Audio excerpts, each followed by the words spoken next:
mga ka-Agrifix. Muli andito tayo ngayon sa farm ng ating user dito sa Diplahan, Zamboanga, Sibugay, kung saan ay atin pong tunghayan ang kanyang harvest ngayon. Ito po, hina-harvest na kasalukuyan yung kanyang palay, kung saan ay sa kasamaang palad medyo hindi maganda yung nagiging timing mga ka-Agrifix, kasi bago siya hinarvest o bago siya nag-schedule ng harvest ay tinamaan ng bagyo.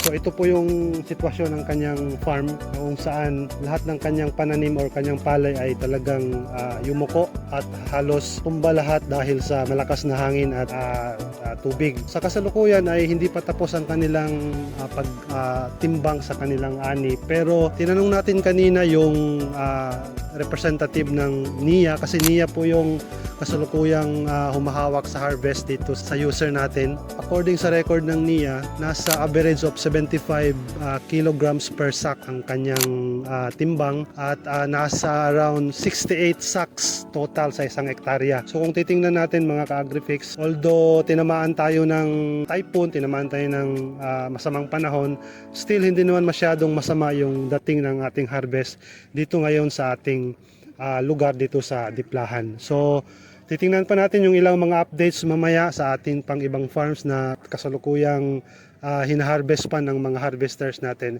Muli magbibigay tayo ng update mamaya pagkatapos ng ilang sandali.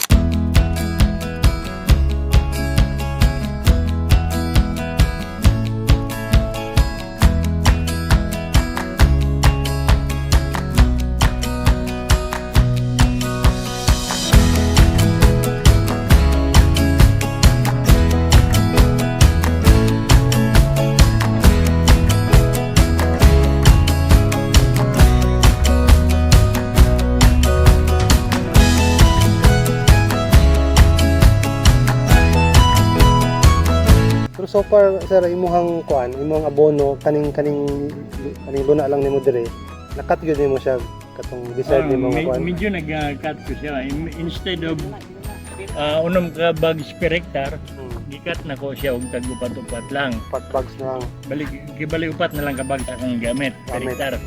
Pero katong inyo katong katapusan yung produkto sa to, katong para foliar, Terra Booster. May gigamit niya. Sa iya ha. Dali kay Bigari. Ang kaning iya lain nga foliar akong yatag. Para na po ko'y comparison.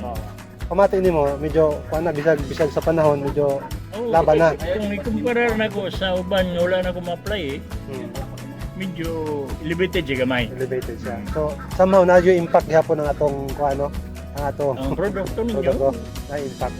Makita man nato sa pagtubo. bisan sa growth sa palay, namang yung difference between sa katong wala ma-apply.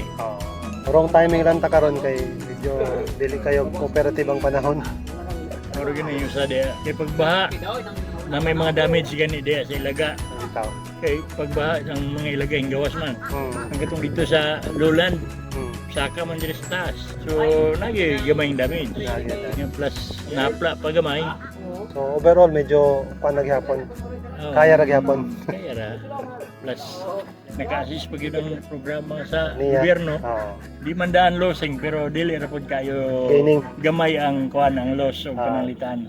Ever man. Na may mag-gain pagyapon, bala gamay ra kay wa man ma-meet ang production pero gain ra ka dili losing ang venture.